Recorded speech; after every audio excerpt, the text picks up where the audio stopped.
Port Jamshoro. Chapter number 4 periodicity of elements part 3। Part 1 और 2 हम आपके साथ हमारी प्रीवियस वीडियो में आपके साथ डिस्कस कर चुके हैं। पार्ट 3 के अंदर जो हम टॉपिक पढ़ेंगे वो है modern periodic table and modern periodic law, periods in modern periodic table, groups in modern periodic table. Modern periodic table and modern periodic law. Elements की अरेंजमेंट उनके एटॉमिक मासेस के बेसिस पर की गई है, जिसकी वजह से बहुत ज़्यादा आसानी हो गई है एलिमेंट्स की पोजीशंस जानने में। पीरियडिक टेबल के अंदर ज़्यादा जो एलिमेंट्स हैं उनके एटॉमिक मासेस मालूम हो जाने की वजह से हमें आइसोटोप्स का कॉन्सेप्ट क्लियर हो गया कि आइसोटोप्स जो होते हैं उनमें जो मासेस होती हैं वो डिफरेंट होती हैं एलिमेंट्स की। तो हमें ये एक बात कंफर्म हो गई कि जो एटॉमिक मास है वो फंडामेंटल प्रॉपर्टी नहीं है, इसके अलावा भी प्रॉपर्टीज है जिस पर एक एलिमेंट डिपेंड करता है। पीरियडिक टेबल की ज्यादा जो डिस्कवरी है वो एटॉमिक नंबर की डिस्कवरी के बाद की गई, जो कि मोज़ले ने की थी 1914 में।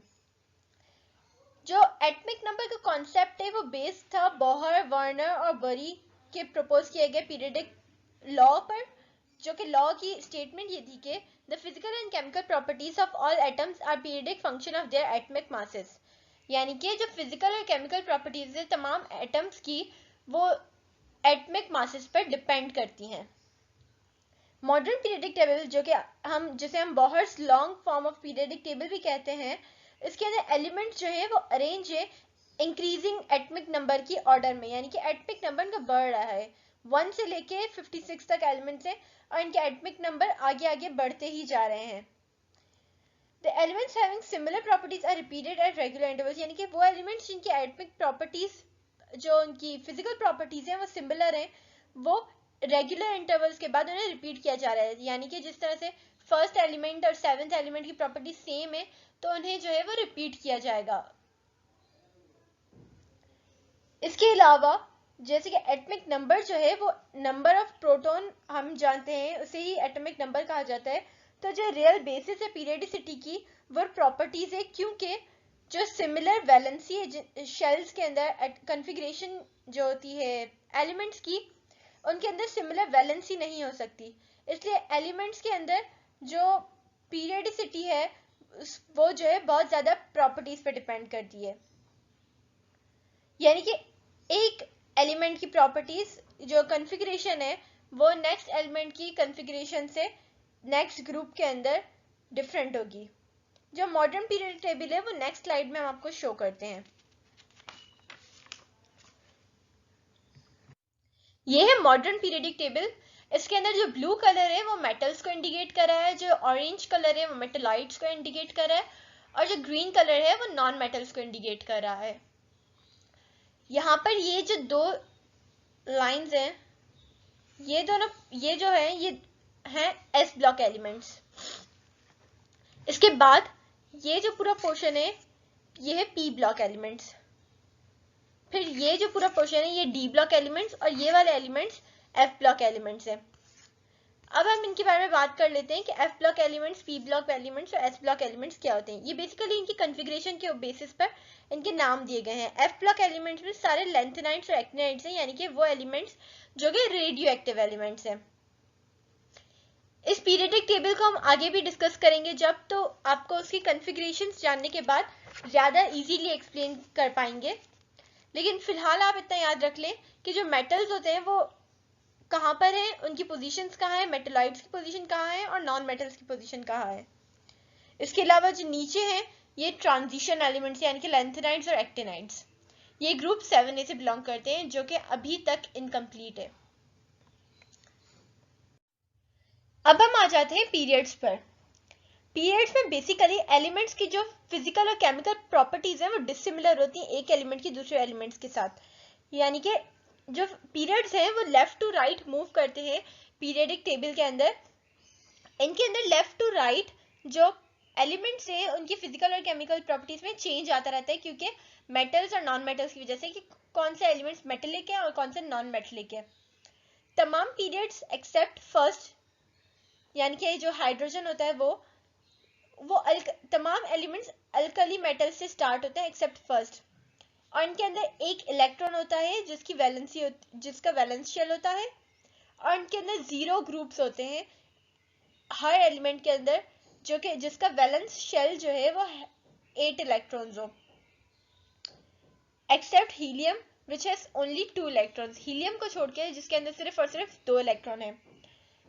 अब फर्स्ट पीरियड पे आ जाते हैं। It contains only 2 elements, i.e. helium and hydrogen. This period signifies the completion of K shell or first orbit. It is the shortest period with 2 elements. First period सबसे छोटा पीरियड है, इसके अंदर सिर्फ 2 elements है, हीलियम और hydrogen, जिनका valence जो शेल है या जो लास्ट शेल है वो सिर्फ और सिर्फ K शेल है, क्योंकि इसका फर्स्ट और लास्ट शेल सेम ही है, एक ही ऑर्बिट है इसके अंदर, जिसके अंदर 2 इलेक्ट्रॉन्स होते हैं, यानी कि हीलियम और हाइड्रोजन दोनों के अंदर एक एक शेल होगा और इसमें 2 ही इलेक्ट्रॉन्स होंगे, इससे ज्यादा नहीं हो सकते। The second and third period short period, second और थर्ड पीरियड को हम शॉर्ट पीरियड कहते हैं। Each of these periods contain 8 elements, इसके अंदर हर पीरियड के अंदर 8 एलिमेंट होते हैं, यानी कि सेकेंड के अंदर भी 8 एलिमेंट्स होंगे और थर्ड के अंदर भी, और एल शेल और एम शेल तक उसकी फिलिंग होती है, यानी कि सेकेंड जो पीरियड होगा उसके अंदर एल शेल तक फिलिंग होगी इलेक्ट्रॉन्स की, और जो थर्ड पीरियड होगा उसके अंदर एम शेल की फिलिंग होगी इलेक्ट्रॉन्स की। सेकेंड पीरियड स्टार्ट होता है लिथियम पर, एंड होता है नियॉन पर, जबकि जो थर्ड पीरियड है वो स्टार्ट होता है सोडियम पर, एंड होता है आर्गन पर।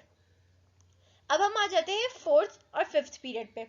फोर्थ और फिफ्थ पीरियड लॉन्ग पीरियड है, इसके अंदर हर पीरियड के अंदर 18 एलिमेंट्स हैं, जिसकी इलेक्ट्रॉनिक कॉन्फ़िगरेशन फिल होती है एम और एन शेल्स तक फिफ्थ पीरियड के अंदर, और फोर्थ पीरियड के अंदर के और से फोर्थ पीरियड और फिफ्थ पीरियड दोनों के अंदर एम और एन शेल तक इसकी इलेक्ट्रॉनिक कॉन्फ़िगरेशन फिल होती है। और इसके अलावा फोर्थ पीरियड स्टार्ट होता है पोटेशियम से और एंड करता है क्रिप्टॉन पर, जबकि फिफ्थ पीरियड स्टार्ट होता है रुबीडियम से और एंड करता है जीनॉन पर। अब हम आ जाते हैं सिक्स्थ पीरियड पर। सिक्स पीरियड के अंदर 32 एलिमेंट्स होते हैं, ये शुरू होता है सीजियम से और एंड होता है रायन पर। इसके अलावा जो 14 एलिमेंट्स हैं वो लेंथेनाइड्स के हैं, जिन्हें हम बॉटम में प्लेस करते हैं, जो नीचे लिखे जाते हैं, जैसे मैंने पीछे आपको बताया लेंथेनाइड्स और एक्टिनाइड्स जो अलग से नीचे लिखे हुए थे, मेटल्स थे वो भी, तो वो 6 पीरियड से बिलोंग करते हैं। अब हम आ जाते हैं 7th पीरियड पर या इनकम्प्लीट पीरियड पर। इनकम्प्लीट इसे इसलिए कहा जाता है क्योंकि आज भी इसके एलिमेंट्स डिस्कवर किए जा रहे हैं, आज भी 7th ग्रुप के में एलिमेंट्स की एडिशन हो रही है। ये स्टार्ट होता है फ्रांसियम पर और उसके एंड पॉइंट फिलहाल पता नहीं है। ये पीरियड इनकम्प्लीट है, इस वजह से आज तक इसके अंदर 109 एलिमेंट्स डिस्कवर्ड है। इसके अलावा इस पीरियड के अंदर ग्रुप्स जो हैं वो 14 एलिमेंट्स पर मुश्तमिल है और स्टार्ट होते हैं एक्टिनाइड्स में, यानी कि एक्टिनियम से स्टार्ट होते हैं 14 एलिमेंट्स जो कि ग्रुप में बाइंड है, और ये एलिमेंट्स, इन एलिमेंट्स को हम एक्टिनाइड्स कहते हैं। इन्हें हम नीचे प्लेस किया जाता है, इन्हें भी हम नीचे प्लेस करते हैं लेंथेनाइड्स के साथ, क्योंकि ये आउटर ट्रांजिशन एलिमेंट्स है। अब हम आ जाते हैं ग्रुप्स पर। जो वर्टिकल कॉलम्स होते हैं उन्हें हम ग्रुप्स कहते हैं। बेसिकली यहाँ पर 8 ग्रुप्स हैं 1 to 8, जिन्हें हम रोमन नंबर्स में लिखा जाते हैं, लेकिन एक ग्रुप के अंदर जो है वो सब डिविजन्स हैं ए और बी की, यानी कि जो 1A ग्रुप है या 1 ग्रुप जो है उसके अंदर भी 2 सब डिविजन्स है, ए सब ग्रुप और बी सब ग्रुप।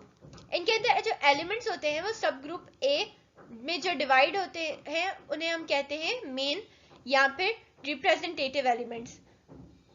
इनकी प्रॉपर्टीज जो इन एलिमेंट्स की होती हैं उन्हें हम रिप्रेजेंट करते हैं इनकी वैलेंस इलेक्ट्रॉन से, यानी कि वैलेंसी ऑफ इलेक्ट्रॉन से इन ए ग्रुप्स के एलिमेंट्स की प्रॉपर्टीज को हम रिप्रेजेंट करते हैं।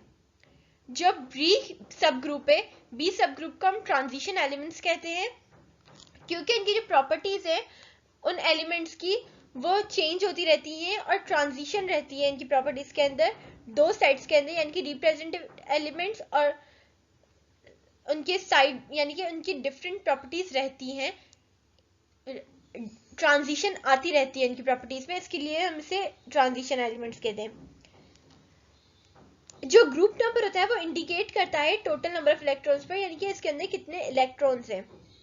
वैलेंस शेल के अंदर जो 1 ग्रुप होगा उसके वैलेंस शेल में 1 इलेक्ट्रॉन होगा, और जो 2 होगा उसके अंदर 2 होंगे वैलेंस इलेक्ट्रॉन्स, और इसी तरह से सो ऑन चलता रहेगा। यहाँ पर बेसिकली 8 मेन ग्रुप्स हैं जिनको हम अगली स्लाइड्स में डिस्कस करेंगे। सबसे पहले आ जाते हैं ग्रुप 1A पर, जिन्हें हम अल्कली मेटल्स या लिथियम फैमिली कहते हैं। ग्रुप 1A के अंदर जो इंक्लूड है वो है lithium, sodium, potassium, rubidium, caesium and francium. Lithium family इसीलिए कहा जाता है क्योंकि इसके अंदर जो एलिमेंट्स हैं वो लिथियम से स्टार्ट हो रहे हैं। इनके वैलेंस शेल के अंदर एक इलेक्ट्रॉन सिर्फ होता है और उनका जो रिएक्शन होता है वो नहीं होता, यानी कि इस इलेक्ट्रॉन को या तो वो यूनिवैलेंट ही रहेंगे यानी कि पॉजिटिव आयन ही रहेंगे, या फिर जो है वो अपना एक इलेक्ट्रॉन ये भी लॉस कर देंगे, या फिर किसी का एक इलेक्ट्रॉन गेन करके डाई एटमिक फॉर्म में हो जाएंगे। ये बहुत ज्यादा रिएक्टिव होते हैं, इनकी लो मेल्टिंग पॉइंट होती है। इसके अलावा फ्रांसियम जो है वो एक रेडियो एक्टिव एलिमेंट है। इनका जो एटमिक रेडिया, एटमिक वॉल्यूम्स है और इनका जो आयनिक रेडिया है वो इंक्रीज होता है लिथियम से सोडियम की तरफ, यानी कि ऊपर से नीचे डाउन द ग्रुप जो एटमिक रेडिया है वो इंक्रीज होगा, क्योंकि एक एक्स्ट्रा शेल की एडिशन हो रही है हर एलिमेंट के अंदर। सेम रीजन यही है कि इनकी मेल्टिंग पॉइंट और बॉइलिंग पॉइंट जो है वो डिक्रीज हो रही है। अगर हम ऊपर से नीचे आएंगे तो मेल्टिंग पॉइंट और बॉइलिंग पॉइंट डिक्रीज होगी और जो एटमिक रेडिया है वो इंक्रीज होगा। ये कुछ मेन पोस्टुलेट्स हैं जो कि याद रखना बहुत इंपॉर्टेंट है। इन्हें अल्कली मेटल्स कहा जाता है क्योंकि ये वाटर सोल्यूबल है और इनके ये बेस होते हैं सोडियम हाइड्रोक्साइड या पोटेशियम हाइड्रोक्साइड। तो वाटर सोल्यूबल है तो हाइड्रोजन के साथ ये हाइड्रोजन ऑक्साइड के साथ रिएक्ट करके ये बेसिस फॉर्म करते हैं, इसलिए हम इन्हें अल्कली मेटल्स कहते हैं। अब आ जाते हैं ग्रुप 2A या फिर अल्कलाइन अर्थ मेटल्स जिन्हें हम कहते हैं। इनको हम बेरिलियम फैमिली भी कहते हैं क्योंकि सेम रीजन ये बेरिलियम से स्टार्ट होते हैं। इनके अंदर जो एलिमेंट्स इंक्लूडेड हैं वो है beryllium, magnesium, calcium, strontium, barium and iridium. इनके वैलेंस इलेक्ट्रॉन या वैलेंस शेल जो होते हैं उनके अंदर जो इलेक्ट्रॉन्स होते हैं वो 2 इलेक्ट्रॉन सिर्फ होते हैं। ये रिएक्शन के अंदर दोनों इलेक्ट्रॉन्स लूज कर लेते हैं और डाइवैलेंट पॉजिटिव आयंस फॉर्म करते हैं, जिन्हें हम M2+ से शो करते हैं, डिनोट करते हैं। रेडियम इसके अंदर रेडियो एक्टिव है, जिस तरह से पिछली स्लाइड के अंदर ग्रुप 1A के अंदर फ्रांसियम रेडियो एक्टिव था, यहाँ पर रेडियम रेडियो एक्टिव है। इसके अलावा ये एलिमेंट्स थोड़े हार्ड होते हैं 1A के मुकाबले में, क्योंकि इनके मेल्टिंग पॉइंट्स और बॉइलिंग पॉइंट्स हाई होते हैं अल्कली मेटल्स के मुकाबले में। ये अल्कलाइन अर्थ मेटल्स हैं और इनकी हायर मेल्टिंग पॉइंट और बॉइलिंग पॉइंट होती है। इनका एटमिक रेडिया और ionic radii down the group increase होता है, लेकिन जब हम 1A से कंपेयर करेंगे तो वो डिक्रीज होगा 1A से, यानी कि 1A का एटमिक रेडिया सबसे बड़ा होगा। उसके बाद ग्रुप 2A के अंदर एटमिक रेडिया और भी छोटा आ जाएगा, क्योंकि नंबर ऑफ इलेक्ट्रॉन्स इंक्रीज हो रहे हैं और जो न्यूक्लियस है एटम का वो ज्यादा अट्रैक्ट कर रहा है इलेक्ट्रॉन्स को। इसके अलावा इनका जो रेगुलर कोई ट्रेंड नहीं है मेल्टिंग पॉइंट और बॉइलिंग पॉइंट का, जिस तरह से 1A के अंदर था, तो इनका मेल्टिंग पॉइंट और बॉइलिंग पॉइंट डिफरेंट है, इनकी डेंसिटीज डिफरेंट है एक एलिमेंट की दूसरे एलिमेंट के अंदर, यानी कि ग्रुप में भी इनका ट्रेंड सेम नहीं है। अब आ जाते हैं ग्रुप 3A के अंदर, जिन्हें हम बोरॉन फैमिली कहते हैं। सेम रीजन, बोरॉन से स्टार्ट होती है इसलिए इसका नाम बोरॉन फैमिली है। इसके अंदर इंक्लूड होते हैं बोरॉन, एल्यूमिनियम, गैलियम, इंडियम और इसके अलावा थैलियम। इन सबकी वैलेंस इलेक्ट्रॉन के पास वैलेंस इलेक्ट्रॉन 3 होते हैं, यानी कि वैलेंस शेल के अंदर 3 इलेक्ट्रॉन होते हैं। इनकी वैलेंसी 3+ होती है और ये ट्राइवैलेंट आयंस फॉर्म करते हैं, यानी हम M3+ से डिनोट करते हैं। एक्सेप्ट बोरॉन, ये हाईली इलेक्ट्रोपॉजिटिव होते हैं, यानी कि इनके अंदर मेटलिक कैरेक्टर जो है वो इंक्रीज होता है डाउन द ग्रुप।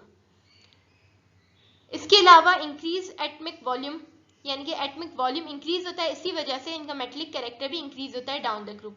बोरॉन जो है इसको छोड़ के इस वजह से क्योंकि बोरॉन एक मेटलॉइड है, और एक मेटलॉइड जो होता है वो एक ऐसा एलिमेंट होता है जिसके अंदर जो प्रॉपर्टीज है वो मेटल्स और कुछ प्रॉपर्टीज जो है वो नॉन मेटल्स की होती है, यानी कि बोरॉन एक मेटल भी है और एक नॉन मेटल भी है। अब आ जाते हैं ग्रुप 4A के ऊपर। सेम रीजन, कार्बन फैमिली से इसीलिए कहा जाता है क्योंकि इसके अंदर कार्बन से स्टार्टिंग होती है एलिमेंट्स की। इसके अंदर होते जो एलिमेंट्स उनके नाम है कार्बन, सिलिकॉन, जर्मेनियम, टिन और लेड। इनके वैलेंस शेल के अंदर 4 इलेक्ट्रॉन्स होते हैं। कार्बन, सिलिकॉन और जर्मेनियम जो होते हैं वो कोवेलेंट कंपाउंड्स फॉर्म करते हैं, जबकि जो टिन है और लेड है यानी कि Sn और Pb, लेड को इसलिए रिप्रेजेंट किया जाता है क्योंकि प्लम्बम इसका ग्रीक नेम है। तो प्लम्बम और जो टिन है उसकी जो कोवेलेंट बॉन्ड है वो फॉर्म नहीं होते, क्योंकि इनकी वैलेंसी जो है वो एक वेरिएबल है, एक फिक्स नहीं है। जो स्टिन होता है इसकी वैलेंसी 2 है और जो इसके अलावा प्लम्बम है इसकी वैलेंसी 4 है। तो इसके कोवेलेंट बॉन्ड्स इस तरह से फॉर्म नहीं होते जिस तरह से कार्बन, सिलिकॉन और जर्मेनियम के अंदर होते हैं। कार्बन जो है वो नॉन मेटल है, सिलिकॉन, जर्मेनियम दोनों मेटलॉइड्स हैं और इसके अलावा टिन और प्लम्बम दोनों मेटल्स हैं। प्लम्बम या लेड हम जो भी कहें, मैं आपको डिस्क्राइब दोनों ही कर रही हूँ, मतलब दोनों ही इसी एक ही लेड के नाम है। Down the group atomic radii increase होता है, वॉल्यूम्स भी इंक्रीज होते हैं क्योंकि नंबर ऑफ शेल बढ़ते रहते हैं। अगर हम ऊपर से नीचे आएंगे ग्रुप के अंदर तो एटमिक रेडिया और वॉल्यूम दोनों इंक्रीज होंगे। यही रीजन है कि इनके अंदर मेटलिक कैरेक्टर भी इंक्रीज होता है डाउन द ग्रुप। कार्बन और टिन के अंदर डिफरेंट एलोट्रॉपिक फॉर्म्स होती हैं, जैसे कि हम आगे चैप्टर्स में पढ़ेंगे, 4 चैप्टर या 8 चैप्टर में हम आगे पढ़ेंगे बकी बॉल्स और जो कार्बन की डिफरेंट एलोट्रॉपिक फॉर्म्स होती हैं और टिन की जो एलोट्रॉपिक फॉर्म्स होती हैं वो सारी हम आगे पढ़ेंगे। लेकिन यहाँ पर ये बता रहे हैं सिर्फ कि इनकी भी एलोट्रॉपिक फॉर्म्स होती हैं। एलोट्रॉपिक फॉर्म्स मतलब कि एक ही एलिमेंट की डिफरेंट फॉर्म्स में पाया जाना। अब हम आ जाते हैं ग्रुप 5A के अंदर, जिसके हम कहते हैं नाइट्रोजन फैमिली। इसके अंदर इंक्लूडेड है एलिमेंट्स, उनके नाम है नाइट्रोजन, फॉस्फोरस, आर्सेनिक, इसके अलावा एंटीमोनी और बिस्मथ। एंटीमोनियम को Sp से सिंबल से रिप्रेजेंट करते हैं क्योंकि इसका ग्रीक नेम है। इसके अलावा जो नाइट्रोजन और जो फॉस्फोरस है ये दोनों नॉन मेटल्स हैं, जबकि जो एंटीमोनी है वो एक मेटलॉइड है और इसके अलावा बिस्मथ भी एक मेटल है। इनके वैलेंस शेल के अंदर 5 इलेक्ट्रॉन्स होते हैं, जैसे कि हम जानते हैं 5A से बिलोंग करते हैं। नाइट्रोजन जो होता है वो डायटोमिक मॉलिक्यूल है, यानी कि 2 एटम्स के साथ कंबाइन होके ही रहता है मोस्टली। इसके अलावा ये फॉर्म करता है डिफरेंट ऑक्साइड्स, जैसे कि नाइट्रोजन ऑक्साइड, नाइट्रोजन डाइऑक्साइड, इसके अलावा nitrogen trioxide, nitrogen pentoxide, different oxides form करता है ऑक्सीजन के साथ रिएक्ट होके। क्योंकि इनके अंदर छोटा एटमिक साइज होता है, इनके अंदर आयनाइजेशन पोटेंशियल ज्यादा होता है। नाइट्रोजन जो होता है इसके अंदर टेंडेंसी होती है 3 इलेक्ट्रॉन्स को एक्सेप्ट करने की नाइट्राइड आयन में को फॉर्म होने में, यानी कि नाइट्राइड आयन फॉर्म होता है और 3 इलेक्ट्रॉन्स को एक्सेप्ट करता है। फॉस्फोरस जो होता है इसके अंदर P4 मॉलिक्यूल होते हैं, यानी कि 4 मॉलिक्यूल्स का बना हुआ होता है। नाइट्रोजन को छोड़ के बाकी तमाम एलिमेंट्स जो हैं वो उनकी एलोट्रॉपिक्स फॉर्म होती हैं या एक से ज्यादा फॉर्म्स में वो पाए जाते हैं। अब हम आ जाते हैं ग्रुप 6A पर, जिसे हम ऑक्सीजन फैमिली कहते हैं। इसके अंदर जो इंक्लूडेड है वो है ऑक्सीजन, सल्फर, सेलेनियम, टेल्यूरियम, इसके अलावा पोलिनियम। ऑक्सीजन फैमिली के अंदर ऑक्सीजन और सल्फर दोनों नॉन मेटल्स हैं, सेलेनियम और टेल्यूरियम मेटलॉइड्स हैं और इसके अलावा पोलोनियम मेटल है। ये तमाम एलिमेंट, इन सब की प्रॉपर्टीज डिफरेंट होती हैं और इनके अंदर एलोट्रॉपिक फॉर्म्स भी पाई जाती हैं जिनकी डिफरेंट प्रॉपर्टीज होती हैं। जैसे कि एग्जांपल हम ले लें एलोट्रॉपिक फॉर्म ऑक्सीजन की, जैसे कि ऑक्सीजन की फॉर्म में पाया जाता है O2 और ऑक्साइड की फॉर्म में पाया जाता है ओजोन, यानी कि एक और ऑक्साइड इसके साथ ऐड हो जाए अगर O2 के साथ तो वो ओजोन फॉर्म करेगा।